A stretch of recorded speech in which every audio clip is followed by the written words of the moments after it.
Y a-t-il encore, au regard de la situation en Haïti, des responsabilités internationales? Je voudrais parler de la dette. Vous savez, quand le chef de l'État français s'est rendu sur place François il y a Hollande, quelques jours, il a affirmé qu'il s'acquitterait de la dette avant de rectifier de la dette morale.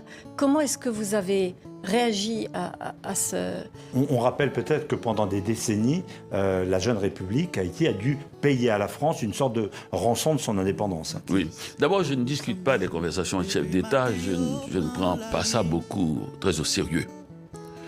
Chef d'État haïtien, chef d'État français, qui se rencontrent et font des discours.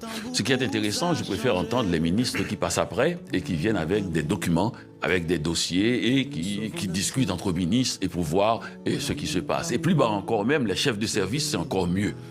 Donc, quand on discute de dette ou d'indépendance... De réparation. Ou des choses, ou des réparations, ou des choses extrêmement puissantes et énormes comme ça, j'aime bien entendre les discussions de la part d'une batterie d'avocats, de comptables, de fiscalistes. Et là, je commence un peu à prendre ça au sérieux. Mais pas des discours publics qui doivent être entendus des gens.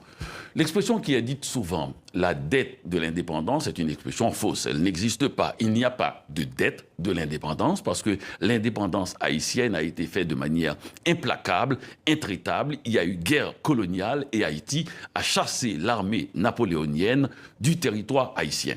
C'est des décennies plus tard que Charles X, voulant à négocier quelque chose pour se faire payer parce que, enfin, disons, manipulant la scène politique internationale, disant qu'Haïti ne pourrait pas entrer dans le commerce international s'il payait pas cela, a forcé à la jeune République déjà pauvre à payer pas cette dette, à payer une réparation et qui est une invention du colon, du chef, du maître.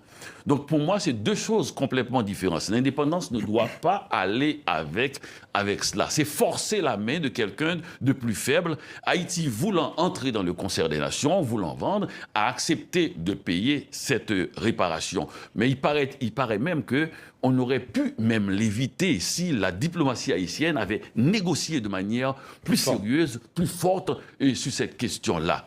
Mais au bout du compte, Haïti doit s'attendre à être remboursé, entre guillemets, de cette dette. Mais je vous ai dit qu'une discussion comme ça doit être faite devant une batterie d'avocats, de fiscalistes, de comptables, et se passe entre, disons, des gouvernements et des chefs d'État.